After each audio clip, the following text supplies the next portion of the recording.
Bonjour à tous et bienvenue dans ce nouvel épisode du podcast. Dans cet épisode, nous allons entamer la partie 2 du sous-thème discerner quand ça vient de lui. On reste toujours dans le grand thème qui est entendre Dieu pour sa vie.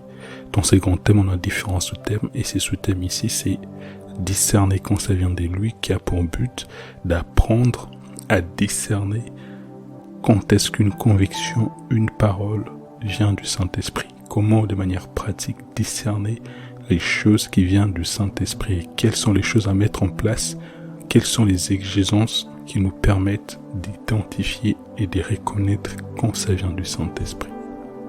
Dans l'épisode précédent, on a parlé de l'exigence de l'intimité. On avait dit qu'il y avait deux exigences pour être en mesure de discerner quand ça vient du Saint-Esprit.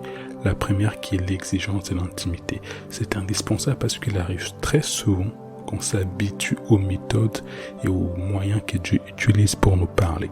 Par exemple, tu sais que quand le Saint-Esprit te parle, il va te parler par les témoignages intérieurs, il va mettre dans ton cœur telle ou telle conviction, telle impression, ou même il va te parler très souvent par des songes, par des visions, et ça fait que tu t'attaches à ces méthodes-là au détriment même de la relation avec le Saint-Esprit. C'est comme ça qu'on a des gens, ils perdent leur intimité avec le Saint-Esprit, mais continuent à s'appuyer sur les songes qu'ils reçoivent, sur les convictions qu'ils reçoivent. Et c'est comme ça que beaucoup de personnes font d'énormes erreurs.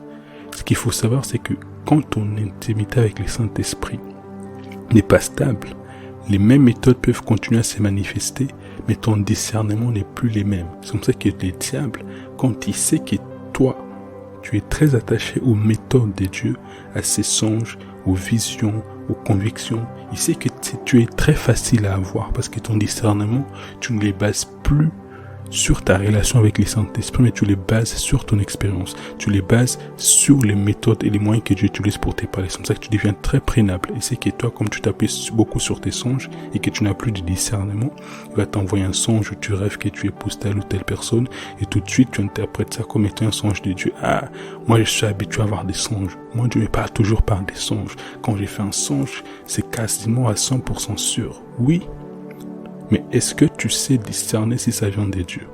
Est-ce que tu as toujours cette intimité-là, cette relation avec le Saint-Esprit qui va te permettre de ressentir quand ça vient de lui ou quand ça ne vient pas de lui? Vous savez qu'on est en train d'aborder le sujet comme entendre Dieu pour sa vie. Il y a des gens, tout ce qui va leur intéresser, c'est simplement l'instruction, c'est simplement la directive. Ils ne vont pas prendre la mesure, ils ne vont pas comprendre l'importance de l'intimité et de la relation avec le Saint-Esprit. Tout ce qui va leur intéresser, c'est Seigneur, montre-moi la femme de ma vie, montre-moi l'homme de ma vie, révèle-moi mon appel, révèle-moi mon ministère, révèle-moi si je dois voyager ou pas, est-ce que je dois investir là-bas ou pas. Tout ce qui va leur intéresser, c'est ça. Et vous savez ce qui va se passer? Dieu, comme il est bon, il va se dire, ok, je vais te révéler où tu dois investir, je vais te révéler qui tu dois épouser, je vais te révéler ton ministère, il va t'envoyer les messages.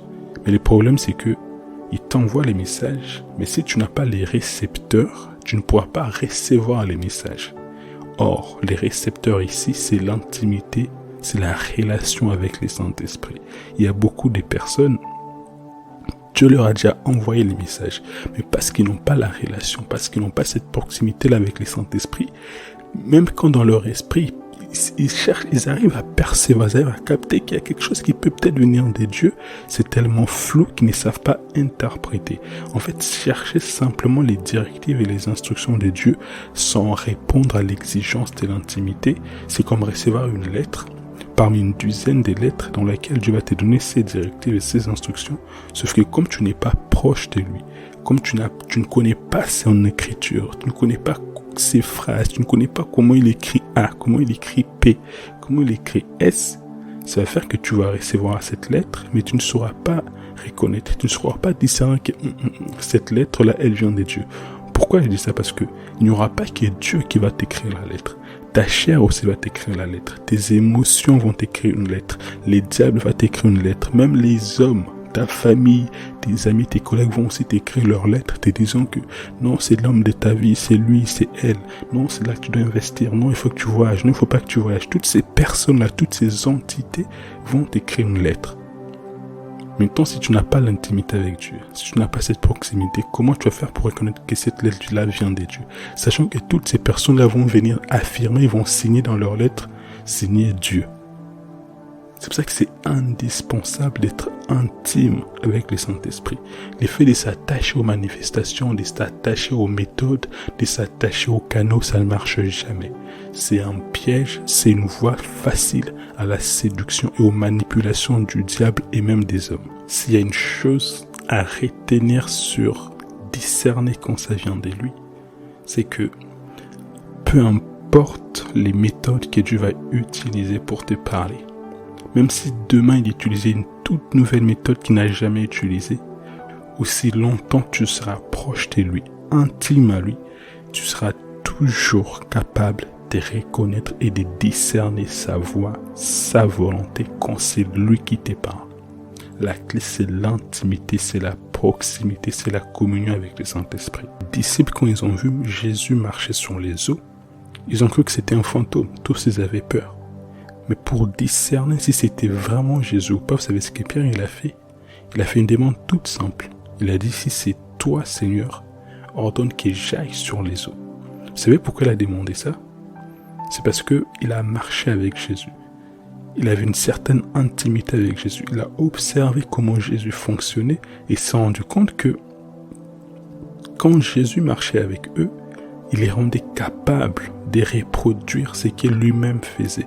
De sorte qu'il s'est dit, si vraiment c'est toi qui marchais sur l'eau, parce que marcher sur l'eau c'était non seulement un miracle, mais un signe, c'était un prodige. Mais quand j'ai marché avec Jésus, j'ai vu qu'il nous rendait capables de reproduire les choses qu'il faisait. Donc si c'est vraiment toi Jésus, rends-moi aussi capable de reproduire ce que tu es en train de faire là. Rends-moi capable de marcher sur les eaux comme toi. C'est comme ça que je saurai que c'est toi. Et vous savez, cette révélation-là ne pouvait venir que d'une relation. Quand Jésus chassait les démons, guérissait les malades, il les a aussi rendus capables de faire la même chose. Les disciples aussi chassaient les démons, guérissaient les malades. Il s'est rendu compte que chaque fois qu'il marche avec Jésus, chaque fois que Jésus opérait les miracles, il les rendait aussi capables de reproduire les miracles. Il les rendait capables de reproduire la guérison. C'est comme ça que quand il a vu Jésus marcher sur les eaux, pour discerner, il s'est dit, Seigneur, donne-moi de reproduire la même chose que toi. C'est le résultat d'une relation. Et c'est la même chose dans notre marche avec Dieu.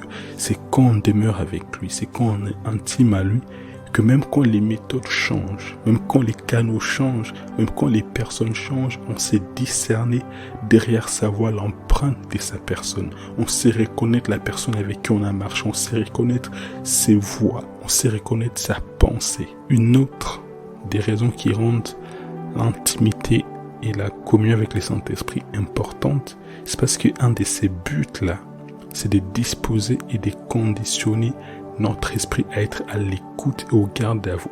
Vous avez dit dans l'épisode précédent que nous tous qui avons donné notre vie à Jésus-Christ, on a déjà entendu la voix du Saint-Esprit, on a déjà discerné ça une fois.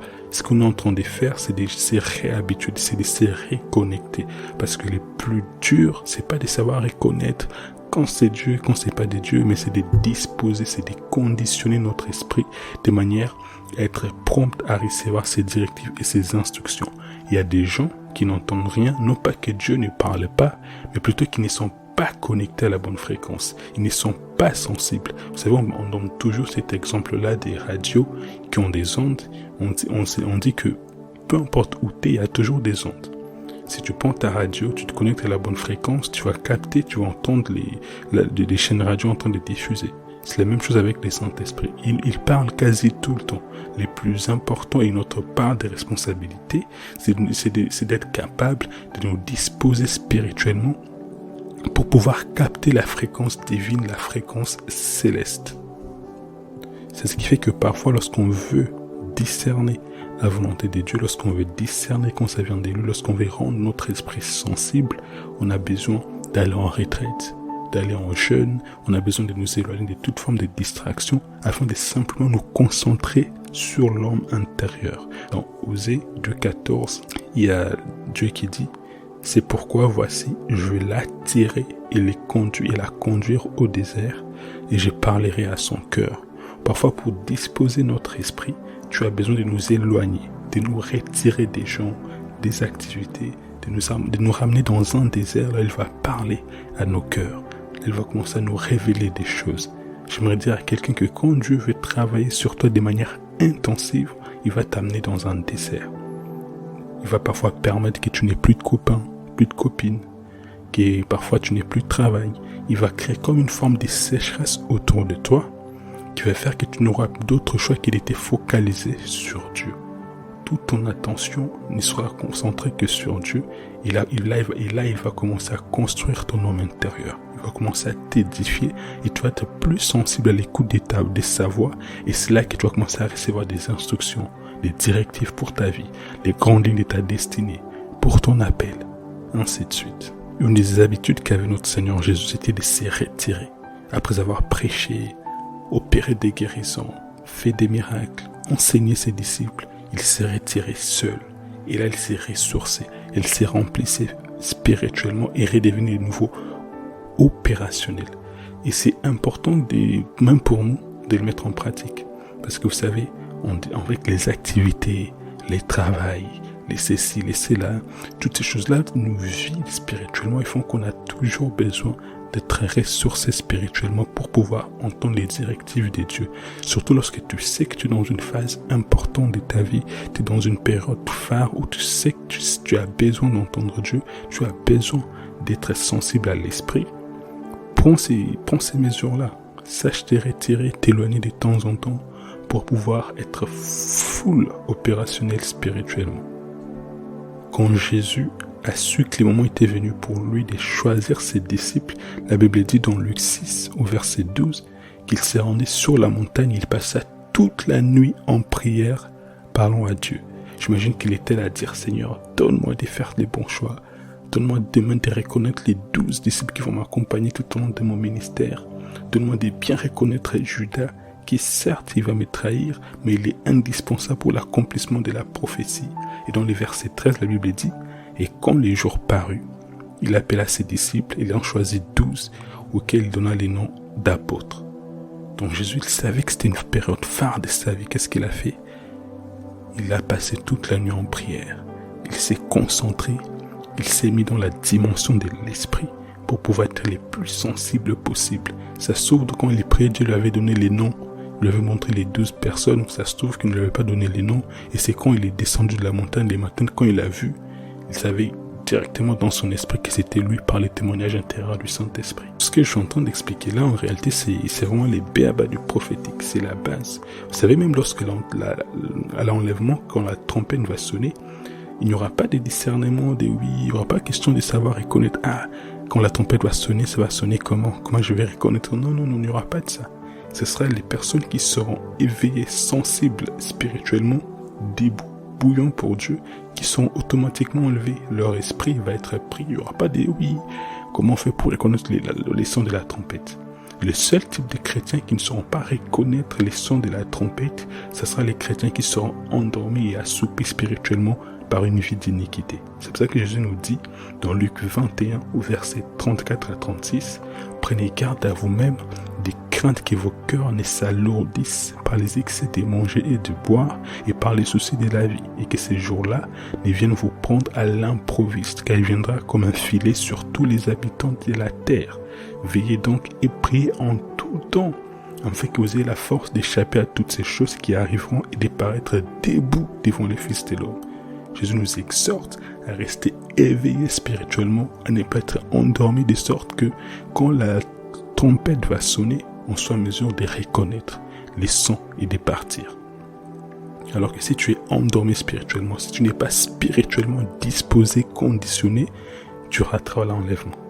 Je vais rapidement terminer parce que le but c'est pas de faire 20 minutes de podcast, mais comme vous avez pu le voir dans la manière dont Dieu a conduit les choses, l'idée c'était pas d'expliquer des principes, des concepts, de toucher votre intellect et de le remplir avec tout un tas de choses, mais le but c'était de vraiment éveiller votre esprit, vous rendre conscient de l'importance de l'intimité spirituelle avec Dieu, parce que on est beaucoup à dire oui, la vie chrétienne est une question des relations, mais très peu sommes conscients de cela, très peu payons les prix qu'exige la relation et l'intimité avec Dieu.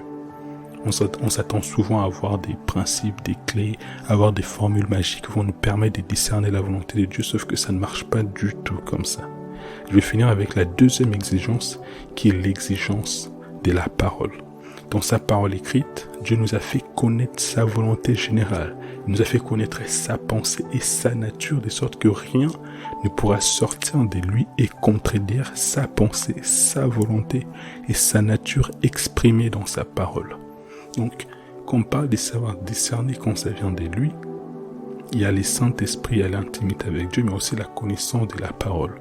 Plus tu vas connaître la parole, plus tu vas être mature, plus tu vas grandir dans la connaissance de la parole, plus tu sauras discerner. La parole écrite, donc la Bible, elle nous sert de garde-fou contre toute inspiration qui peut venir d'un soi-disant Saint-Esprit. Parce que vous savez, dans les histoires d'entendre Dieu, il y a des gens qui vont sortir avec des visions, des songes, des convictions bizarres.